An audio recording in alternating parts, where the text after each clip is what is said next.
What I faced at Emerald City was just the beginning. Completing the 1500 comic book battle is already an irrelevant feat.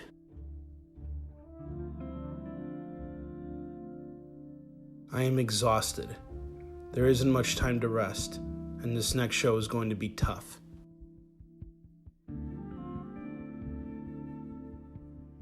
I have no idea if I'm ready to do this, and I have no idea what I'm in for.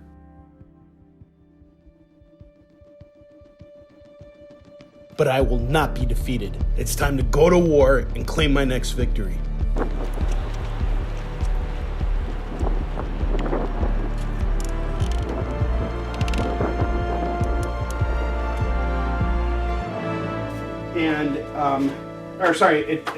It fell outside of the live area. I'm only one of a few hundred creators who are doing multiple shows in a row. It's grueling work for all of us. Not only do we have to prepare for these conventions, but we also have to continue all of our ongoing work so that we have new stuff to present at conventions. I may be tired, but I love every minute of this. Being there for the fans is what makes the struggle worth enduring. And as I've said many times before, I'd rather be doing this than sitting behind a desk for 40 hours a week. My feet and my back are tired, but I'd probably feel the same way if I was working an office job. No matter what you do in life, even if you hate what you do, you still have to put in the hours. Therefore, you owe it to yourself and to the world to focus your energy on something you can commit yourself to fully. After that, it doesn't feel like work anymore. It becomes play. Besides, this week I've got a hometown show, C2E2, and despite the fact that it is a hometown show, it's one of the hardest shows I do every year. From the looks of it, this year in particular is going to be quite the challenge. I'm worried about my position, and I'm worried about whether or not people will see me. Will I have enough exposure, and will there be enough traffic? Only time will tell. But no matter what happens, I'm giving this fight my all, from the moment the show starts to the moment it ends. The other night, my son asked me why I refer to conventions as battles. It was a very innocent question, with a very complicated response. But I explained it to him like this. The moment you step onto a convention floor, you're on your own. No one is going to come and help you. It is the loneliest place in the world. Everyone is sizing you up. You've got people walking past you. You've got people giving you dirty looks. You've got people laughing in your face.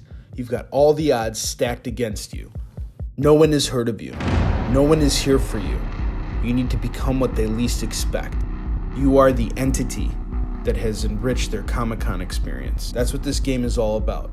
Building and retaining relationships with your customers. It's fighting through herds of rejections in order to make that one sale.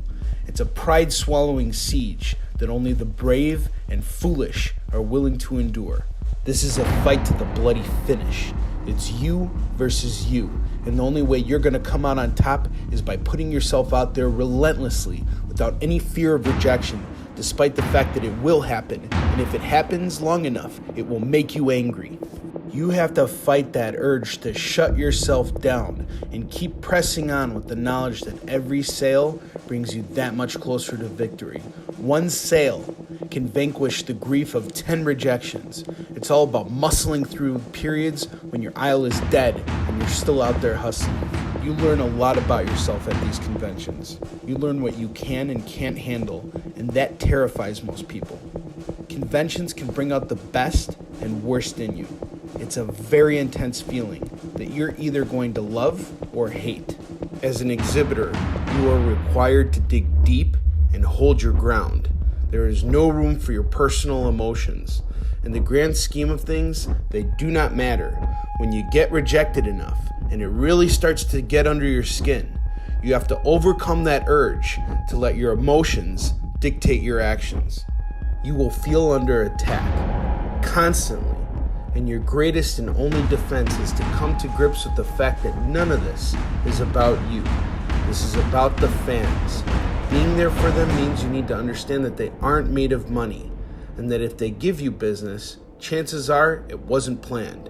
They are taking a risk on you just as you are taking a risk by telling them about your work. And let me tell you something, Victory Seekers. This show beat me to my knees. After 2 whole days, I moved nearly 800 books despite a very poor location on the floor. you'll hear about how packed Artist Alley was. But for us small press guys, we were feeding off their scraps, and we had no choice but to make a feast of it. Our aisle was mainly empty, and when we did get packs of people, they were usually heading somewhere else and refused to give us a chance to pitch them. But this isn't my first C2E2. I've been through this every single year I've exhibited at this show. And while this isn't my favorite show, I'd rather do it and gain some traction for my book as opposed to not doing it at all.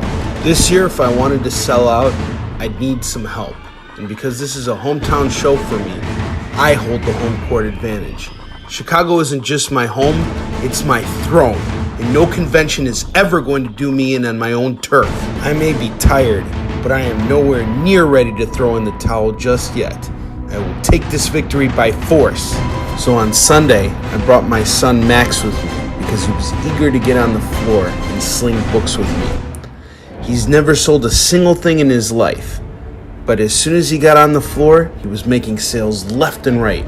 With over 300 books to sell on Sunday, he helped me move a substantial amount of inventory, and in the end, he made the final sale. No matter who sells your book, people aren't just buying the product, they are buying you. And that's the main thing I wanted Max to learn today. Contrary to how it may appear, I am not building him up to be my replica. Max is very much his own person, and he may never make comics professional. But learning how to build and maintain relationships is a skill that transcends all industries. He can do anything, just as you can do anything you set your mind to. That is how winning is done. Okay, Victory Seekers, next week I'm bringing Battle March to a close at Planet Comic-Con in Kansas City. How will this epic arc conclude? Be here next week to find out. And until then, onward to victory!